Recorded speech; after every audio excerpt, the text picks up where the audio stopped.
오늘 하나님 말씀은 잠언 12장 16절에서 19절까지 그리고 야고보서 1장 19절에서 26절까지 말씀입니다.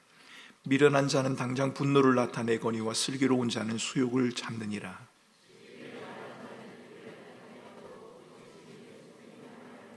칼로 찌름같이 함부로 말하는 자가 있거니와 지혜로운 자의 혀는 양약과 같으니라.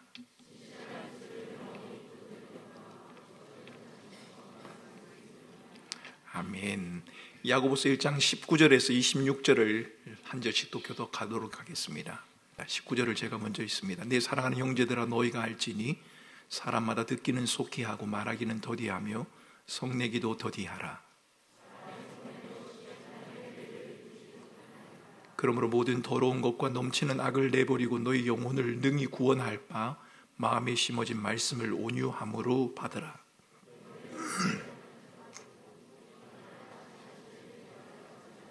누구든지 말씀을 듣고 행하지 아니하면 그는 거울로 자기의 생긴 얼굴을 보는 사람과 같아서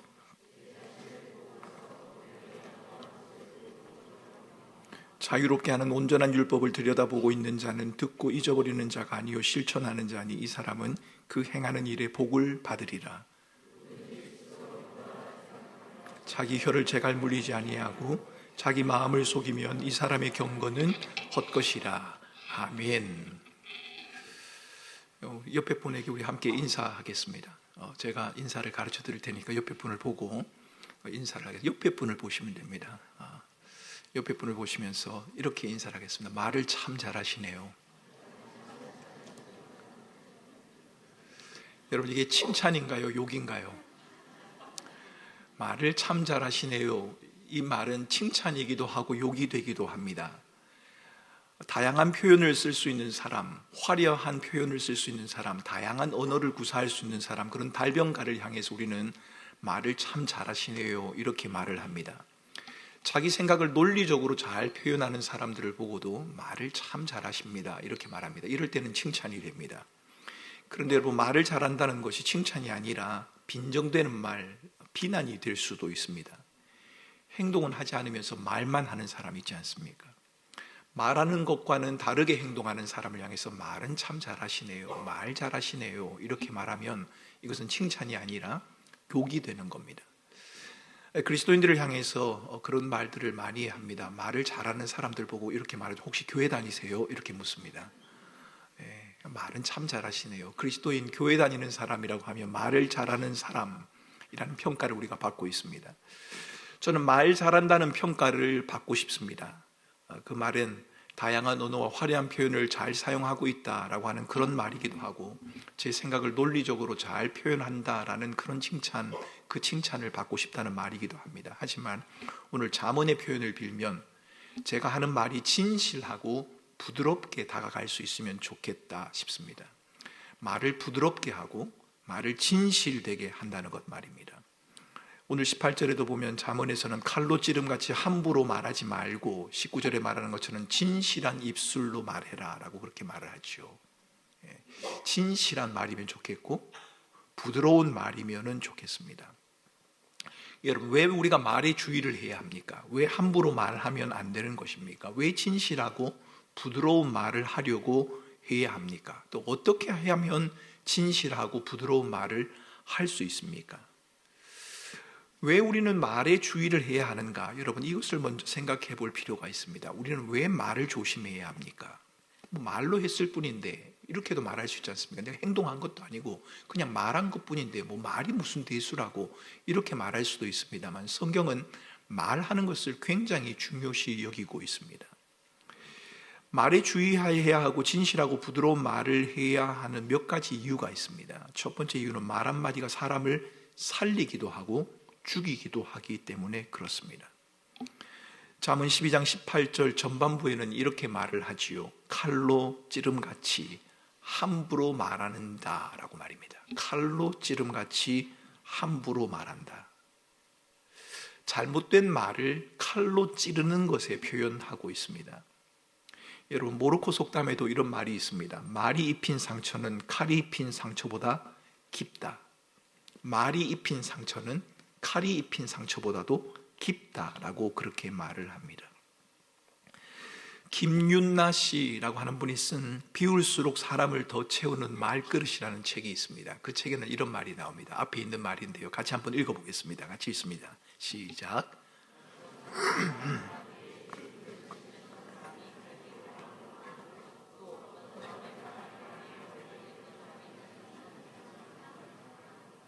여러분, 이런 경험을 해보신지 모르겠습니다. 마음이 너무 낙심이 되고 절망이 됐는데 누군가의 한마디 때문에 힘을 얻는, 살아나는 그런 경험을 하신 적이 있는지요? 아니면 반대로 멀쩡한 사람인데 말 한마디 때문에 이상한 사람이 되어버리는 겁니다.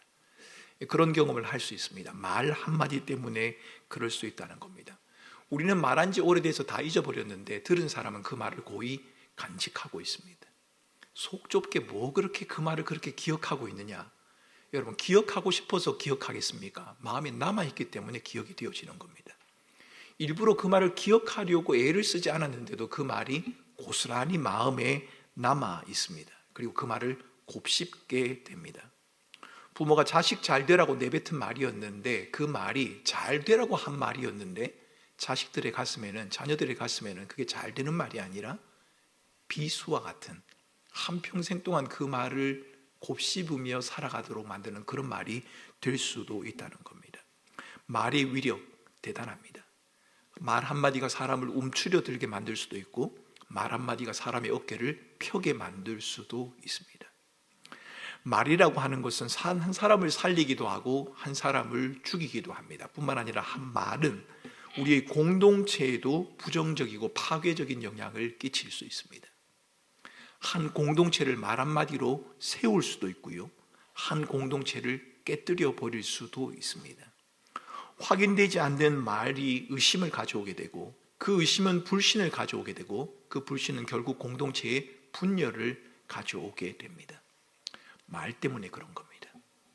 말을 어떻게 하느냐에 따라서 우리의 마음, 우리의 개인도 그러하지만 우리가 속한 공동체도 위협을 받을 수 있다. 공동체라고 하면 우리 가족도 그럴 거고요, 꿈터도 그럴 거고요, 여러분들이 속한 교육기관들, 기관들도 그럴 거고요, 교육부서도 그럴 거고요, 우리 교회 꿈꾸는 교회 공동체 전체도, 더 크게 말하면 우리 나라도 그럴 겁니다. 말 한마디 때문에 분열이 되어지기도 하고, 말 한마디 때문에 뭉쳐지기도 합니다. 그래서 여러분, 우리는 말을 조심해야 하고 우리의 언어 생활을 심각하게 생각해야 합니다. 우리가 말에 주의해야 하고 진실하고 부드러운 말을 해야 하는 두 번째 이유가 있습니다. 그것은 말하는 것이 우리들의 됨됨이를 보여주는 거울과 같기 때문입니다. 우리 옆에 분에게 또 인사하겠습니다. 옆에 분을 보시고요, 다음 금요일부터 오시면 옆에 분을 봐도 괜찮은 분하고 앉으시기 바랍니다. 내가 옆에 분 보라고 하면 딴 사람하고 내가 앉을 걸 이렇게 생각할 것 수도 있으니까 다음부터는 옆에 분 봐도 괜찮은 사람 옆에 앉으시면 좋겠습니다. 그래야 마음에 부담이 없을 테니까요. 자, 옆에 분을 보고 자, 이렇게 인사하겠습니다. 참 아름다우시네요. 예, 아름답다고 말을 하는데 눈은 안 보고 하시는 거 보니까 별로 아름다운 것에 동의가 안 되시는 것 같습니다만, 참 아름답다. 여러분, 얼굴이 아름다운 것도 아름다운 것입니다. 그런데 여러분, 얼굴이 예쁜 사람이 좋습니까? 말이 예쁜 사람이 좋습니까? 둘 다 예쁘면 더 좋겠지만 얼굴도 예쁘고 말도 예쁘면 좋겠는데, 얼굴도 아름답고 말도 아름다우면 좋겠는데, 만약 둘 중에 하나를 선택하라고 한다면 여러분은 누구를 선택하시겠습니까? 예, 말이 예쁜 사람이 아마 여러분들이 선택할 가능성이 높을 겁니다. 말은 단순한 소리가 아닙니다. 성경은 말은 사람의 인격과 성품을 드러내는 거울과 같다라고 그렇게 말을 합니다. 여러분들이 상대하는 사람이, 여러분들이 만나는 사람이, 여러분들과 함께하는 사람이 어떤 사람인가를 판단하려면 그 사람의 말을 보면 압니다. 그 사람의 말이 그 사람의 인격과 그 사람의 성품을 드러내기 때문에 그런 겁니다. 이건 제 말이 아니고요, 누가복음 6장 45절에서 그렇게 말하고 있습니다. 누가복음 6장 45절 말씀을 같이 한번 읽어봅니다. 같이 있습니다. 선한 사람은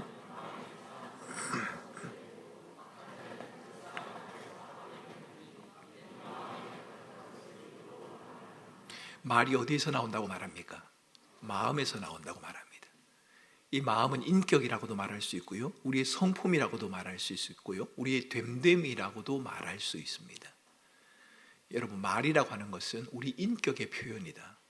내 자신이 어떤 사람인가를 보여주는 명확한 증거가 있는데 그것이 바로 말이라는 겁니다. 잠언 본문에서도 지혜로운 자, 미련한 자를 말하는 것과 연관지어서 설명하고 있습니다. 오늘 읽은 본문에도 그렇습니다. 미련한 자는, 지혜로운 자는 이라고 말하면서 그것을 말하는 것과 연관해서 말하고 있다는 겁니다. 말은 마음의 거울이다, 이런 말이 있습니다. 말은 내면을 보여주는 거울이다. 말은 사람의 품격이고 타인을 위한 배려다라고 그렇게 말을 합니다. 우리는 외모를 보고 잘생겼다, 이쁘다라고 판단을 합니다만 진정한 이쁨과 잘생김은 외모에 있는 것이 아니라 말에 있다는 겁니다. 그 말이 진실한가? 말을 이렇게 수려하게 잘한다 이런 의미보다는 말이 진실한가? 여러분, 예전에 제가 신대원 다닐 때 목요일이 되면 항상 외부 강사 목사님이 오셔가서 설교를 했습니다. 제가 신학교 다닐 때인데요. 그때 제가 기억하기로는 울산 교회에 계셨던 원로 목사님이셨습니다. 아마 고인이 되신 걸로 제가 알고 있습니다. 아주 원로 목사님, 연세 드신 목사님이신데요. 은퇴를 하고 오셨습니다. 은퇴를 하고 오셔서 이렇게 설교를 하시는데요. 경건회 설교를 하는데 경건회가 마치면 항상 점심시간입니다. 그래서 저희들은 신대원 때 경건의 설교를 짧게 해주는 목사님이 너무 그리웠습니다. 그래야 밥 먹는 시간이 좀 길어지기 때문입니다. 그런데 여러분, 그분이 제가 기억하기로는 신대원 3년 다니는 동안 설교를 가장 짧게 하셨습니다. 1분 하셨습니다. 딱 1분 하셨습니다. 연세 드신 어르신이 이렇게 몸을 좀 지탱하기 힘드신 것처럼 올라오셔서 이렇게 서시더니만 이렇게 보시고 요한 1서의 말씀을 펴고 난 다음에 이렇게 말씀하셨습니다. 여러분, 서로 사랑하십시오. 이게 다였습니다. 그런데 여러분, 그 설교가 저만 그랬던 것이 아니라 그 자리에 앉아 있었던 모든 신대원 성들의 마음을 울렸습니다. 한마디였는데 왜 그럴까요? 그분의 인격과 삶을 알기 때문입니다. 그분이 어떻게 목회를 해왔고 그분이 어떤 삶을 살았는가를 너무도 잘 알기 때문에 서로 사랑하십시오 라고 하는 그 말에 담긴 그 의미가 무엇인지를 느낄 수 있었기 때문에 그런 겁니다.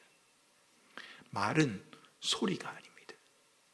똑같은 말을 해도 누군가의 말은 감동이 되고 누군가의 말은 우리의 마음에 반발심을 가져다 주기도 하지 않습니까? 왜 그런가 하면 말이 인격이기 때문에 그런 겁니다. 말은 우리의 모습을 드러내는 거울과 같기 때문에 그렇다는 것, 여러분 꼭 기억을 하셔야 합니다. 그래서 잠언 25장 11절에 보면 이런 말이 나옵니다. 경우에 합당한 말은 은쟁반에 담긴 황금 사과와 같다. 말을 적절하게 잘하는 그 사람의 인격은 너무 아름답다는 겁니다. 자, 우리 옆에 분에게 다시 인사하겠습니다.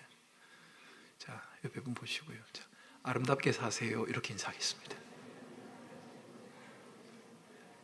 그 말은 성형을 하라는 말이 아니고요. 말을 예쁘게 하라는 말입니다. 부드럽고 진실한 말을 하라는 겁니다. 여러분, 말하는 것에 주의를 기울여야 하는 보다 중요한 이유가 있습니다. 말이 한 사람을 살리기도 하고 죽이기도 합니다. 말이 우리의 인격과 됨됨이를 나타내기 때문에 말하는 것에 주의를 기울여야 합니다. 그러나 보다 중요한 이유가 있는데요.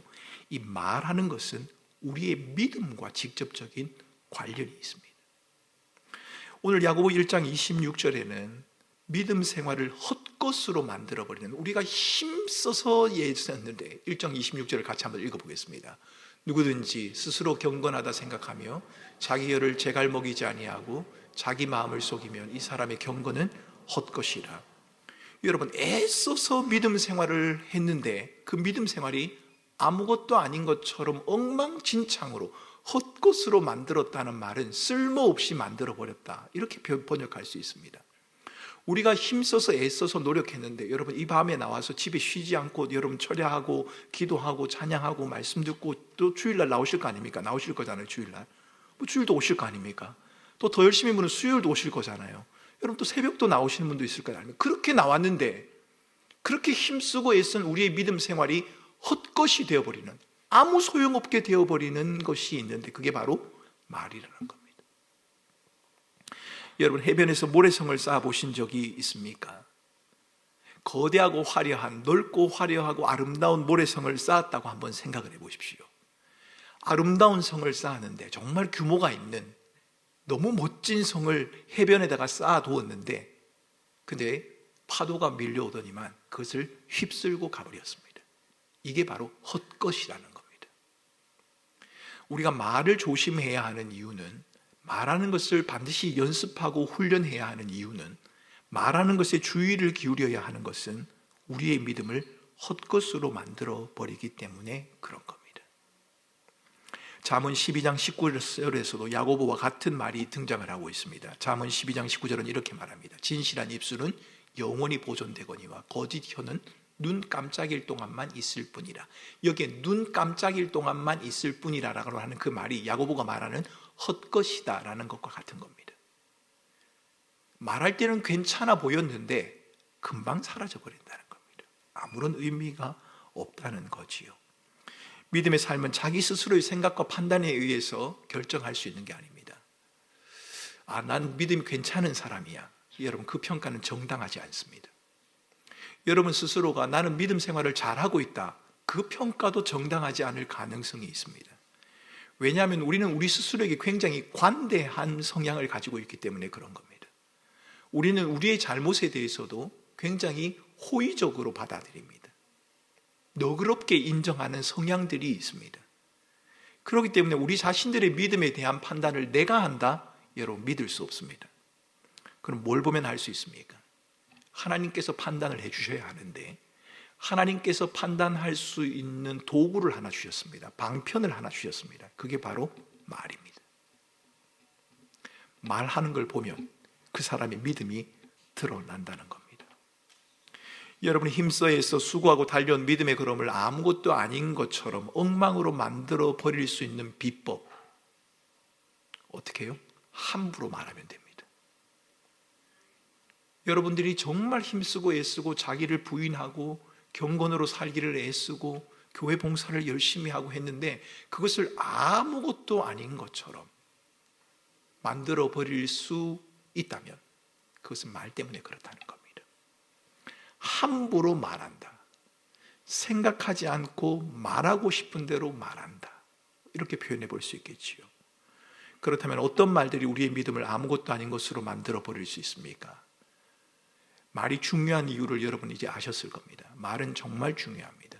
우리의 인격을 드러내기 때문에 그러하고요. 말은 어떤 사람을 죽이기도 살리기도 하고 공동체를 화합하게 하기도 하고 분열시키기도 합니다. 보다 중요한 이유는 말은 우리의 믿음에 직접적인 영향을 미치게 됩니다. 다 된 밥에 콧밥 들인다, 이런 말 있지 않습니까? 다 된 그 믿음을 아주 못 먹을 정도로 쓸모없는 것으로 만들어 버릴 수 있는 것이 말입니다. 그렇다면 우리가 어떤 말을 주의해야 합니까? 여러 가지 말을 주의해야 합니다. 오늘 읽었던 잠언 12장 16절을 보면 화를 내며 하는 말을 조심해야 합니다. 화가 나면 사실 말을 안 하는 게 더 유익합니다. 여러분, 3초의 법칙이란 게 있습니다. 3초의 법칙. 3초의 법칙은 어려운 법칙은 아니고요. 3초를 헤아리는 겁니다. 그런 거 보면 저희 나라의 어머니들, 외국도 마찬가지입니다만 어머니들은 이 3초의 법칙을 태어나면서부터 알고 나신 것 같아요. 왜냐하면 애들 보고 나 지금 헤아린다, 하나 둘 셋 하지 않습니까? 이게 3초의 법칙이거든요. 이게 교과서에 나오는, 심리학에 나오는 법칙이기도 합니다만, 그 말은 무슨 말인가 하면 화가 나거나 감정이 일어났을 때 그것을 그대로 표현하지 말라는 겁니다. 조금만 참아보라는 겁니다. 곧 죽을 것 같았던 그 생각도 하나 둘 셋을 헤아리면 그 생각이 좀 다스려진다는 겁니다. 화난 상태에서는 말을 하지 않는 것이 오히려 유익할 겁니다. 잠언 기자는 화를 내며 하지 말라라고 그렇게 말합니다.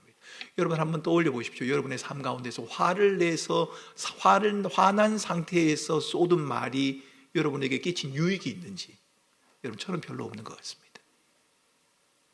화가 나면 앞뒤를 안 가리지 않습니까? 이게 어떤 결과를 가져올는지도 모르지만 일단 쏟아내고 보지 않습니까? 화가 나면 오늘 이야기만 해야 되는데 10년 전까지도 가지 않습니까? 두 번째는 17절에 보면 거짓으로 하는 말을 조심하라고 그렇게 말합니다. 거짓말, 과장, 지어낸 말입니다. 거짓말, 지어낸 말, 과장하는 말. 뭐 지어낸 말은 우리가 잘 안 할런지는 모르겠습니다만 과장은 좀 잘 하는 것 같습니다. 과장, 있는 것보다도 훨씬 더 크게 보이고 더 심각하게 보이도록 말하는 것들 말입니다. 그리고 잠언 12장 18절을 보면 함부로 하는 말도 조심하라고 말합니다. 여기서 말하는 것은 신중하지 못한 말, 경솔한 말을 말합니다. 여러분, 신중이라고 하는 성경에 나오는 단어는 외부의 압력에 흔들리지 않는 상태를 말합니다. 외부에서 어떤 압력이 나에게 왔는데 그것에서 흔들리지 않는 상태를 신중이라고 그렇게 말을 합니다. 이것은 어찌 보면 화를 내며 말하는 것과 조금 비슷합니다. 어떤 압력이 내게 주어져서 내가 뭔가 폭발할 것 같을 때 그것을 그대로 누르고 참는 상태를 신중이라고 그렇게 말을 합니다. 뭔가 감정에 밀려오게 될 때, 화가 나게 될 때 그렇게 말하지 말라는 거죠. 외부의 압력에 못 이겨서 그냥 폭발하지 말라는 겁니다. 그렇게 말하면 후회하게 되니까 말입니다. 잠언 12장 16절에는 그래서 이렇게 말합니다. 미련한 자는 당장 분노를 나타내거니와 슬기로운 자는 수욕을 참느니라. 곧 죽을 것 같아서 이 말을 안 뱉으면 곧 죽을 것 같은데 뱉고 나면 후회가 될 겁니다. 그런데 곧 죽을 것 같은 그 말을 삼키면 죽지 않을 겁니다. 여러분, 그 외에도 성경이 지적하는 여러 형태의 말들이 있습니다. 상대에 따라서 달라지는 말이 있죠. 똑같은 말을 하는데 상대가 누구냐에 따라서 달라지는 말이 있지 않습니까? 똑같은 말을 하는데 이게 제가 여기 오늘 학생들이 많이 있으니까 학생들은 다 그런지는 모르겠습니다만은 친구들한테 하는 말하고 엄마한테 하는 말 다르죠. 예, 다 그렇다면 맞답니다. 예. 엄마들도 그렇죠. 엄마들도 엄마 친구들한테 하는 말하고 자녀들한테 하는 말은 또 다르지 않습니까?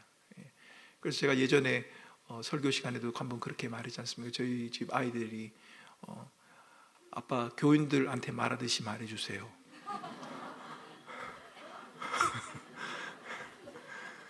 그렇게 말한 적이 있단 말입니다. 교인들 대하듯이 대해주세요. 뭔가 좀 다르다는 겁니다. 이런 말이 조심해야 되는 거죠. 똑같은 말을 하면서 상대가 누구냐, 좀 힘이 있는 사람이냐, 나보다 약한 사람이냐, 내가 함부로 대해도 되는 사람이냐, 그렇지 않는 사람이냐, 계속 관계를 맺을 사람이냐, 그냥 한 번만 보고 지나갈 사람이냐, 그 사람에 따라서 말의 내용도 태도도 달라진다면 그 말을 조심하라고 그렇게 말합니다. 상대방을 가르치려고 드는 판단과 비방도 피하라고 야고보 기자는 그렇게 말합니다. 너희가 많이 선생이 되지 말라, 그렇게 말을 하죠. 이 직업병이란 게 있지 않습니까? 여러분, 직업병이란 게 있는데요, 목사도 직업병이 있습니다. 목사의 직업병도 어찌 보면 선생님의 직업병과 조금 비슷하지 않을까 싶은데요, 뭔가를 가르치고 답을 줘야 된다는 그런 병이 있습니다. 좀 그냥 내두면 되는데, 그냥 듣기만 들으면 되는데, 그냥 거기에 대해서 답을 줘야 되고 가르쳐야 되고 또 내가 하는 말이 맞아야 되고 이런 것들이 좀 있습니다. 그런데 오늘 야고보 기자는 너희가 많이 선생이 되지 말라, 그렇게 말을 하죠. 가르치려고 하는 말, 판단과 비방을 멀리하라고 그렇게 말합니다. 여러분, 말은 우리의 모든 것을 다 태워버릴 만큼 위력적입니다. 그래서 야고보 3장 4절에는 이렇게 말을 합니다. 야고보 3장 4절을 제가 쉬운 번역으로 가져왔습니다만 여러분 같이 한번 읽어봅니다. 같이 읽겠습니다. 이와 같이 사람의 혀도 몸의 작은 부분에 불과하지만 그것을 잘못 사용하면 큰 손해를 가져옵니다.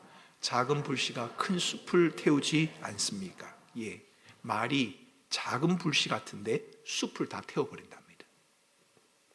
우리의 말이 우리의 살아온 인생의 걸음들을, 내가 수고하고 노력한 그런 경건의 결과물들을 아무것도 아닌 것처럼 다 태워버릴 수 있다는 겁니다. 여러분, 이쯤 되면 우리는 말을 함부로 하지 말아야 하는 이유를 분명히 알게 되었습니다. 말을 주의해서 해야 하는 이유는 그 말이 다른 사람을 살리기도 하고 죽이기도 하기 때문이고, 내가 하는 말이 내가 어떤 사람인가를 보여주기 때문이고, 더 중요한 것은 우리가 그토록 소중히 여기는 그 믿음이 우리의 말과 직접적인 연관이 있기 때문입니다. 말이 이토록 중요하기 때문에 피해야 할 말들은 우리는 반드시 피해야 합니다. 그리고 말을 잘 할 수 있는 방법, 오늘 잠언 기자가 말하는 것처럼 부드럽고 진실한 말을 할 수 있는 방법을 배워야 합니다. 부드럽고 진실한 말 어떻게 할 수 있을까요? 야고보 기자는 오늘 우리에게 부드럽고 진실한 말을 할 수 있는 비결을 몇 가지 알려줍니다. 그 첫 번째는 말하기를 더디하라는 겁니다. 말하기를 더디하라. 제가 예전에 주일학교 설교를 하면서 말하기를 더디하라 그러면서 아이들한테 했더니만은 설교가 끝난 다음부터 애들이 말을 하는데 목사님 이렇게 말하는 거예요. 왜 말을 더디하라고 천천히 하라고 했잖아요. 그 말이 아닙니다. 말의 속도를 늦추라고 하는 말이 아니죠. 더디하라는 말은. 야고보 1장 19절을 같이 함께 읽어보겠습니다. 같이 읽어봅니다. 자, 시작. 내 사랑하는 형제들아, 너희가 알거니와 사람마다 듣기는 속히 하고 말하기는 더디하며 성내기도 더디하라. 말하고 듣고 성내는 것에 대해서 일하기 말하고 있습니다. 그런데 여러분, 야고보서를 보면 이 말하고 듣고 성내는 것이 무엇에 대한 것인가를 여러분 먼저 아셔야 합니다.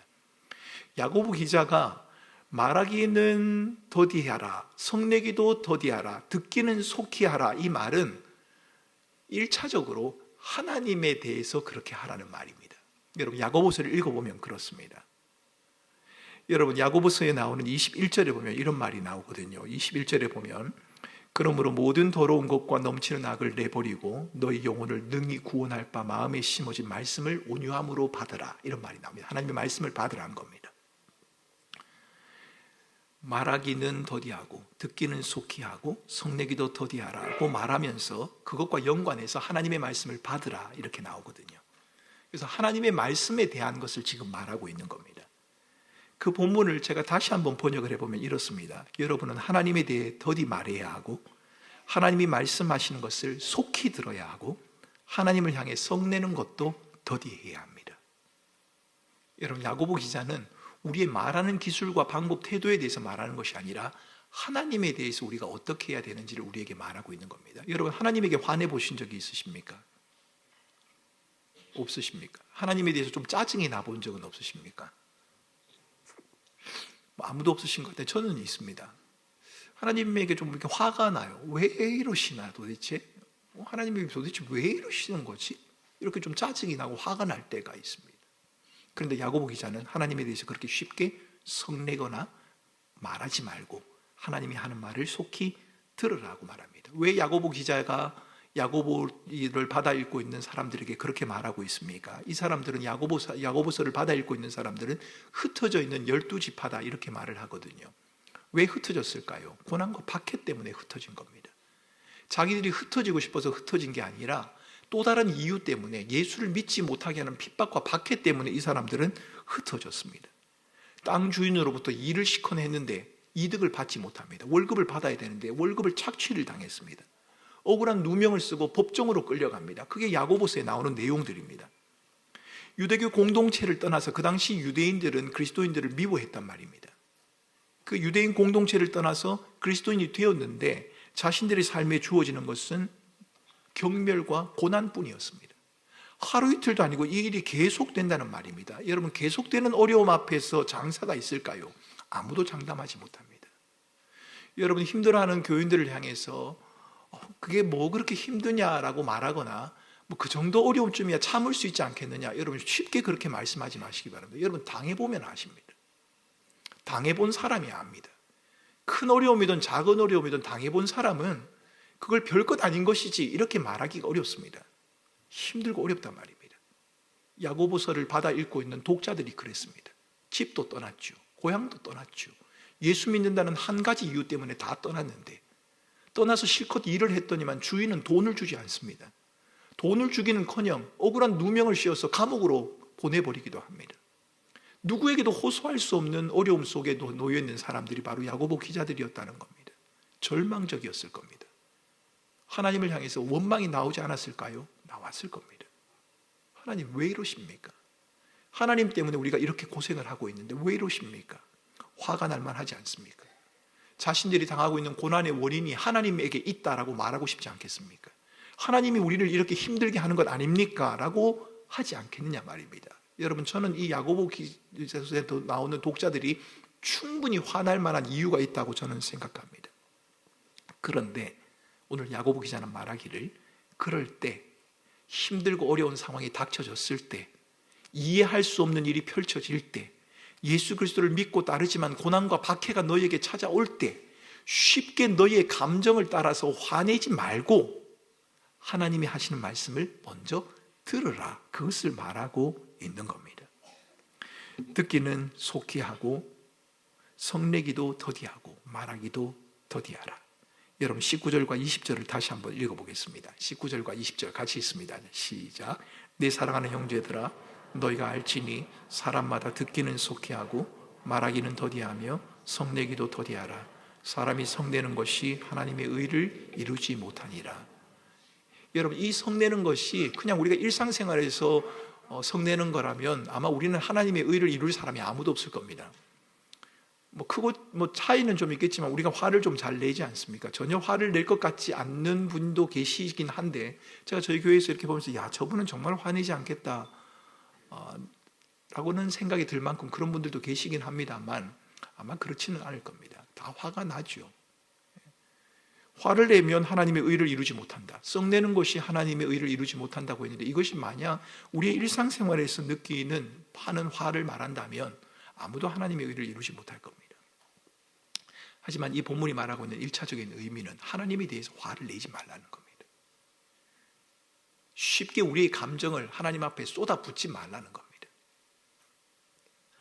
하나님이 하시는 일을 마치 내가 다 아는 것처럼 단정 짓지 말라는 이야기입니다. 하지만 듣기는 속히 하고 말하기와 성내기는 더디하라고 하는 이 야고보 기자의 권면은 하나님에 대해서 1차적으로 말하고 있지만 역시 우리들의 지체들에 대해서도 동일하게 적용이 되어야 합니다.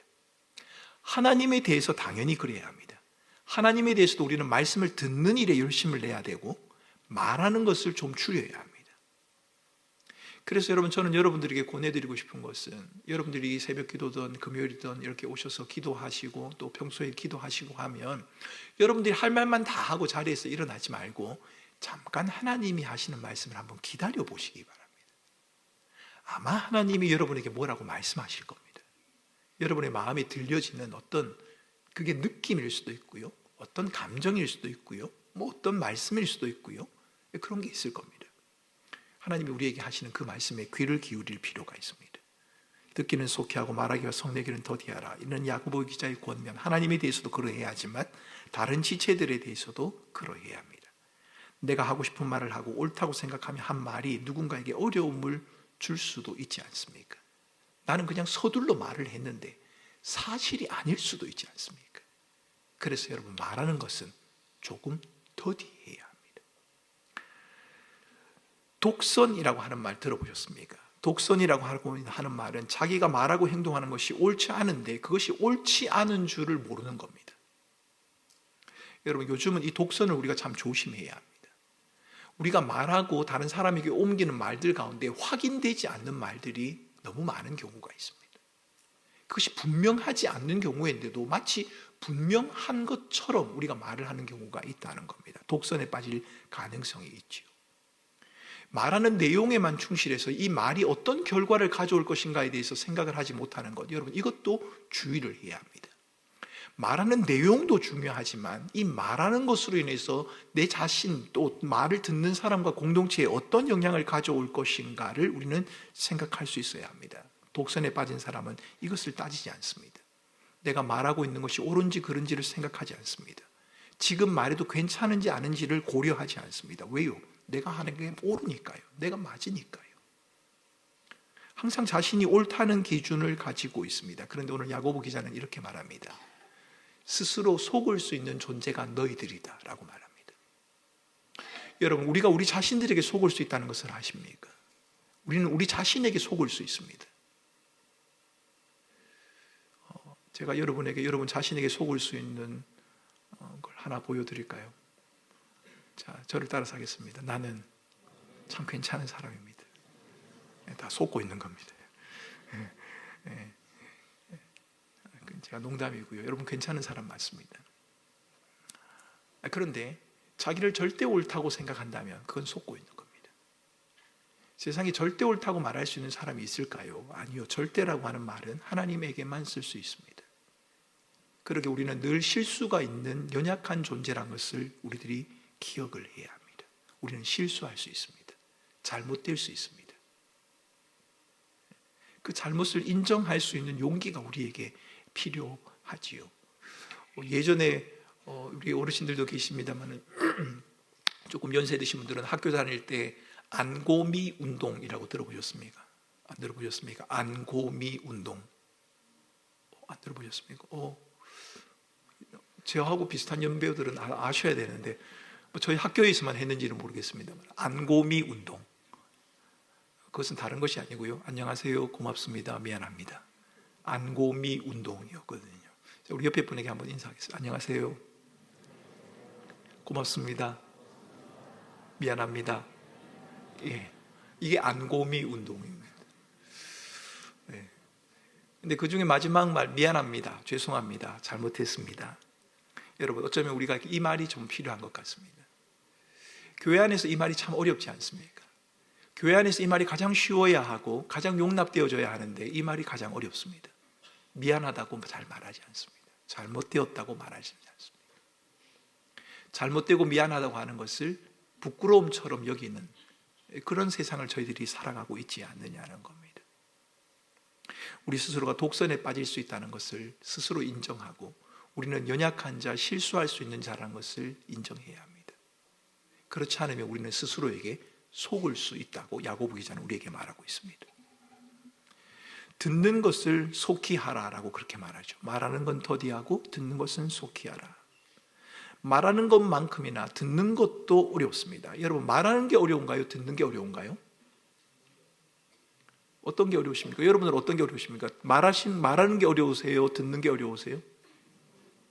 둘 다 어렵습니다. 이런 분도 계시는데 둘 다 어렵긴 하지만 저는 듣는 게 굉장히 어렵습니다. 왜요? 듣기 위해서는 자기를 줘야 하거든요. 제가 직업병이라는 이야기를 했습니다. 목사의 고약한 직업병 중에 하나는 모든 답을 줘야 한다는 생각이 있기 때문에 교인들의 말을 들을 때 귀 기울여 들어야 되고 마음을 쏟아서 들어야 되는데 항상 답을 자꾸만 생각하려고 하는 거예요. 어떻게 답을 주지? 저기에 내가 뭐라고 답을 해야 되지? 저기에는 내가 어떤 성경을 이야기해 줘야 되지? 이렇게 하다 보면 그 말을 놓쳐버리는 경우가 있습니다. 그래서 여러분, 저는 신방을 갈 때 거의 제 아내와 같이 가는 이유가 여러 가지가 있습니다만은 제가 놓쳐버린 부분을 아내가 너무 잘 잡기 때문에 같이 가는 겁니다. 듣는 게 어렵습니다. 왜냐하면 우리 마음속에 우리 생각들로 가득 차 있거든요. 우리에게는 생각이 너무 많기 때문에 남의 말에 귀 기울일 틈이 없습니다. 생각과 감정들로 가득 차 있기 때문에 그런 겁니다. 어떻게 해야 말하고 듣는 지혜를 얻을 수 있습니까? 어떻게 해야 우리의 감정을 다스릴 수 있겠습니까? 야고보 기자는 21절 말씀에서 마음에 심어주신 말씀을 겸손함으로 받으라라고 그렇게 말합니다. 여러분, 말을 부드럽고 진실하게 하기를 원하십니까?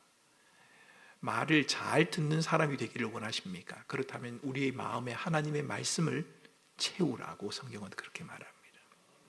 여러분, 예전에 제가 교회에서 설교를 하고 나면 어떤 분이 이렇게 카톡을 보내주실 때가 있습니다. 지금도 저희가 꿈꾸는 교회 와서 제가 이렇게 카톡을 한 번씩 받을 때가 있는데요. 참 제가 감사하고 때로는 도전이 되고 위로가 되는 경우가 있는데요. 그 카톡 받은 내용 중에 저희 교회가 아니고 예전에 받았던 내용 중에 제가 한 두 가지를 여러분에게 소개해 드리고 싶습니다.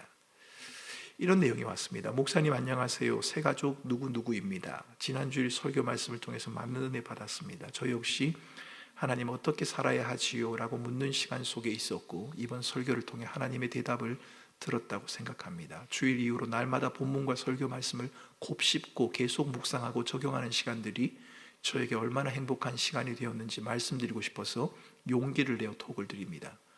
유한한 인생에 영원하신 하나님의 긍휼과 자비를 의지하기 위해 날마다 은혜의 보좌 앞으로 나아가는 것, 또한 자녀들이 하나님의 영광을 사모하며 살아갈 수 있도록 기도하며 말씀으로 양육하는 것, 이것이 지혜이구나 하는 것을 깨달았고 매일 나름 실천하고 있습니다. 듬성듬성 상황에 따라 하던 개인기도, 딸 아이와의 큐티, 가정 예배를 다시 질서 있게 하기 시작했습니다. 최근에 저의 연약함이 드러나는 시기를 겪고 우울한 마음이 있었는데 하나님께로부터 온 모든 날들 가운데 하나님의 자비, 긍휼, 선하심, 인도하심이 여전히 머물러 있으니 너무 비관하지 말라는 말씀 또한 저에게 많은 위로가 되었습니다. 감사합니다, 목사님. 한 걸음씩 한 걸음씩 믿음으로 살겠습니다. 여러분, 새가족이 보내온 이 카톡이 제게 참 깊은 감명을 준 것은 제 설교에 대한 반응이나 평가를 잘 받았다, 그것 때문이 아닙니다. 제 마음에 깊이 와닿았던 것은 자기 삶의 문제에 대한 깊은 고민, 그리고 그 문제에 대한 고민에 대한 답을 말씀 속에서 찾아보려고 하는 애쓰는 모습이 그 카톡 내용 속에 보여졌기 때문입니다. 여러분, 바르고 진실한 말을 하고 싶으십니까? 누군가의 말에 귀를 잘 기울이는 사람이 되고 싶으십니까? 성경이 말하는 것처럼 우리는 마음에 담긴 것을 우리의 입으로 쏟아낸다고 말하지 않습니까? 잘 말하기 위해서는 우리의 마음에 하나님의 말씀을 가득 채울 수 있어야 합니다. 새가족이 보여준 태도는 분명 듣기는 속히 하고 말하기와 성내기는 더디 하라는 야고보의 권고를 실천하고 있는 것이 맞습니다. 속히 듣고 더디 말하는 것, 성내기를 더디 하는 것은 사람들과의 관계에서도 동일하게 적용이 되어야 합니다. 듣고 말하는 것은 하나님에 대해서 1차적으로 적용이 되어야 되지만 사람에 대해서도 당연히 그래야 합니다. 하나님의 말씀을 듣는 것처럼 상대방의 말에도 우리는 귀를 기울여 주어야 합니다. 그래서 여러분, 가능하면 사람들과 대화를 나눌 때, 저도 참 그게 안 되는데요, 말을 중간에 끊지 말고 끝까지 한번 들어보시기 바랍니다. 독일 출신 상담가인 중에 일상상담이라고 하는 책을 쓴 작가가 있습니다. 카린 에크만 스톨케치라고 하는 분인데요, 그분은 경청, 상대방의 말을 듣는다고 하는 것을 이렇게 표현합니다. 상대에게 자신을 오롯이 바치는 행위. 상대방의 말을 듣는다는 것은 상대방에게 자기를 주는 행위라고 그렇게 말을 합니다. 그가 하는 말뿐 아니라 눈빛, 몸짓 하나까지도 놓치지 않으려고 하는 수고가 있어야 합니다. 소리만 듣는 게 아니라 그 사람의 몸짓과 태도, 왜냐하면 때로는 말로 표현하지 못하는 것을 그 사람의 몸짓과 표정 속에서 드러내는 경우가 있기 때문입니다. 지금 내게는 당신이 하고 있는 그 말이, 그 말을 듣는 것이 그 무엇보다 중요합니다 라고 하는, 여러분, 그 사인을 우리가 상대방에게 줄 수 있어야 한다는 겁니다. 내가 다 알고 있고 내가 생각하는 것이 다 옳다는 마음으로는 우리는 상대방의 말을 들을 수가 없습니다. 내가 다 아는데요, 말 안 해도 다 아는데요. 그러면 그 말에 어떻게 우리가 귀를 기울이겠습니까? 말 끝나기만을 기다리죠. 빨리 끝나야 답을 줄 것 아닙니까? 이것은 상대방의 말을 듣는 자세가 아닙니다. 상대방의 말을 속히 듣기 위해서는 먼저 우리 자신의 내면의 소리를, 자기의 마음의 소리를 들을 수 있어야 합니다. 내가 지금 무슨 생각을 하고 있는지 말입니다. 야고보 기자가 1장을 시작하면서 말한 것처럼 우리는 구원받은 하나님의 자녀이긴 하지만 여전히 부족한 자들이고 주어진 환경과 상황을 적절히 다룰 수 있는 지혜가 필요한 자들이다. 우리는 완전한 사람이 아니다, 부족한 자라는 것 여러분 잊지 마셔야 합니다. 많은 분들이 그리스도인이 되었는데 내 생각대로, 내 뜻대로 살아가겠다라고 하시는 분이 계십니다. 그러나 여러분, 그것은 매우 위험합니다. 우리는 내 뜻대로 사는 자가 아니라 야고보 기자가 말하는 것처럼 그리스도의 온전한 사람으로 살아가기 위해 힘쓰고 애쓰는 자들이지 않습니까? 내 스타일대로 살아가는 게 아니라 주님이 원하시는 스타일대로 살아가려고 애를 써야지요. 말투가 변하지 않을 수도 있고 우리의 자세와 태도가 좀 달라지지 않을 수도 있습니다만, 그것은 말투와 태도의 차이가 아니라 주님의 모습을 닮아가려고 하는 그 마음이 우리에게 필요하다는 겁니다. 또 한 가지 우리가 주의를 기울여야 할 게 있습니다. 혀를 제갈 물리라 라고 하는 겁니다. 말하고 듣는 것, 속히 하고 더디 하고 그것도 해야지만 혀를 제갈 물리라고 오늘 본문 26절에는 말합니다. 여러분, 제갈이라고 하는 것은 제갈과 채찍, 이 두 가지는 기수가 말을 달릴 때 굉장히 중요하게 사용하는 수단입니다. 통제와 방향 모두를 나타내는 자연스러운 이미지, 한 가지는 통제를 말하고 한 대는 속도를 말합니다. 제갈이란 것은 통제하는 것, 그만 달리게 하는 것, 멈추게 하는 역할을 하고 있고요, 방향을 바꾸는 역할을 하고 있고요, 채찍이라고 하는 것은 말을 달리게 하는 역할을 하는 겁니다. 말을 많이 하라고 말하면 오늘 제갈물리라고 말하지 않고 아마 채찍을 들라라고 그렇게 했을 겁니다. 그런데 오늘 우리가 말을 하는 데 대해서는 제갈을 물려야 한다는 겁니다. 무슨 뜻입니까? 우리의 말하는 것은 반드시 다스려져야 한다는 것을 강력하게 표현하고 있는 겁니다. 여러분, 말하고 싶은 대로 다 말한다? 정말 조심하셔야 합니다. 하고 싶은 마음 다 하면 된다? 그렇지 않을 겁니다. 혀에 제갈을 물리라 라고 그렇게 말을 합니다. 말은 가려서 해야 합니다. 말은 신중하게 해야 합니다. 말은 생각하고 해야 합니다. 혀에 재갈을 물린다는 건 아무 말도 하지 말라, 그런 말은 아닙니다. 적절한 말을 하라고 잠언 기자가 우리에게 그렇게 말하고 있지 않습니까? 혀에 재갈을 물린다, 그 말은 자신의 옳음을 앞세워서 상대를 가르치거나 굴복시키려고 하지 말아야 합니다. 그것을 말합니다. 독한 시기와 다툼이 동기가 되지 않도록 해야 합니다. 왜냐하면 야고보서에서 그런 말들을 하지 말라고 가르치거든요. 말에 대한 책임감을 가지고 지혜와 온유함으로 하라라고 그렇게 말하죠. 말만 하지 말고 그 말에 대한 삶의 행위를 보이라고 그렇게 말합니다. 그래서 여러분, 가능하면 우리가 다 완전할 수는 없습니다만, 내가 그 말에 대해서 책임을 질 수 없거나 내가 그 말한 대로 행할 수 없는 말은 사실 좀 참는 게 지혜로울 겁니다. 혀에 재갈을 물리는 과정이 우리에게 필요합니다. 말에게 재갈을 물러 제하는 것처럼 우리들의 말의 고삐를 단단히 조여야 합니다. 그렇지 않으면 우리들의 본성이 마치 말을 통해서, 말이 마구 달리는 것처럼 우리 마음 가운데서, 우리의 입술을 통해서 마구 작동을 하게 될 겁니다. 마음껏 날뛰게 될 겁니다. 말하고 싶다고 다 말하는 게 아닙니다. 내가 하는 말이 과연 옳고 정확한 말인지 살펴야 하고, 설령 옳고 정확하다고 하더라도 그것이 모두에게 유익이 되는지를 생각해야 하고, 유익이 된다 하더라도 그것을 어떻게 말해야 하는지를 고민해야 합니다. 말하고 싶은데 그러지 않아야 하는 경우도 있을 겁니다. 여러분, 혀에 재갈을 물린다는 것은 우리의 말뿐만 아니라 우리의 표정과 태도까지도 포함이 됩니다. 말을 가려서 한다는 것도, 여러분, 소리를 말하는 것, 우리의 입에서 나오는 소리뿐만 아니라 우리의 표정도 말하지 않습니까? 포함하지 않습니까? 우리 옆에 분 한 번만 더 보겠습니다. 한번 보시고요. 자, 제가 말하는 것을 여러분 표정으로 말하시는 겁니다. 자, 말하지 마시고 옆에 분 보시라고, 저를 째려보지 마시고 옆에 분 보시라니까. 자, 제가 말하는 걸 표정으로 말씀하세요. 자, 사랑합니다. 말하지 말라니까 표정으로, 눈으로. 자, 난 당신 싫어요. 그렇게 할 수 있죠. 자, 한 번만 더 하겠습니다. 감사합니다. 네, 그래요. 이런 표정까지도 포함이 됩니다. 혀에 재갈을 물린다는 것은 우리의 말을 가려 한다는 것뿐만 아니라, 우리의 말이 다스려진다는 것뿐만 아니라 우리의 표정이나 우리의 태도까지도 다 포함이 된다는 겁니다. 여러분, 말하는데 왜 이렇게 오늘 설교한 것처럼 많은 것들을 고려해야 합니까? 왜 말을 그렇게 가려해야 합니까? 하고 싶은 말을 참기도 해야 하고, 말하기 전에 생각도 해야 하고, 할 말을 하는데 상대방이 처한 형편과 상황도 고려해야 하고, 왜 그런 것을 다 해야 합니까? 내 감정대로, 내가 느끼는 대로, 내가 생각하는 대로 다 하면 될 텐데 말입니다. 이유는 한 가지입니다. 말이라고 하는 것은 하나님 앞에서의 경건과 관련이 있기 때문에 그런 겁니다. 우리의 믿음 생활의 완성판은 무엇을 통해? 말을 통해 이루어집니다.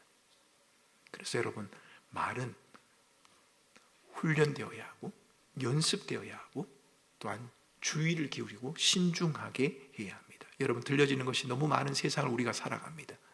힘들고 어려운 상황과 환경이 계속되면 우리 마음속에는 좀 분노가 일어납니다. 짜증이 나고 화가 납니다. 그러면 말이 곱지가 않아요. 말이 밉게 나갑니다. 저는 참 그런 경험들을 자주 많이 합니다. 제 자신도 경험을 합니다. 마음이 좀 불편하고 힘이 들면 이 말이 곱지가 않습니다. 그럴 때 그 마음을 하나님의 말씀 앞에 비추고 마음을 다듬어야 되는데, 그냥 말하고 나면 속 시원하지, 이렇게 말을 합니다. 여러분, 세상은 그렇게 말하는지 모르겠습니다만 믿음의 공동체, 그리스도인들 사이에는 그렇게 하면 안 됩니다. 왜냐하면 그 말이 상대방을 죽일 수도 있고 살릴 수도 있기 때문이고, 속은 시원할는지는 모릅니다만 내가 쌓아온 믿음의 모든 경건의 모습들을 헛것으로 만들어 버릴 수 있기 때문입니다. 속히 듣고 더디 말하고 더디 썩내는 것, 여러분, 부드러운 말, 진실한 말을 배워가는 것, 여러분, 아무것도 아닌 것 같지만, 미미해 보이는 것 같지만 우리는 그 훈련을 계속해 나가야 합니다. 왜냐하면 그것이 바로 하나님의 의를 이루는 길이기 때문에 그런 것입니다. 오늘부터 저와 여러분들이 우리의 말과 표정에 있어서의 훈련을 게을리하지 말았으면 좋겠습니다. 잘 안 될 수도 있을 겁니다. 잘 안 되는 걸 보고 옆에 사람이 그거 봐, 목사님 설교 들을 땐 그렇지만 며칠가나 참 그러네, 이렇게 말하면 안 되죠. 그렇게 말하면 안 되죠. 또 부드러운 말을 해줘야겠죠. 상대방도 역시 그렇게 말을 해줘야겠죠. 그래서 우리 꿈꾸는 교회의 성도들이 서로 만나서 대화를 나누면 그 말 속에서 좀 힘을 얻고 위로를 얻고 격려가 되고, 세상을 살아갈 용기를 얻게 되고 하나님이 나를 사랑한다고 하는 그 사랑을 확인할 수 있고 그런 말들이 풍성히 넘쳐나는 우리 꿈꾸는 교회 또 우리 가정들 우리 꿈터가 다 될 수 있으면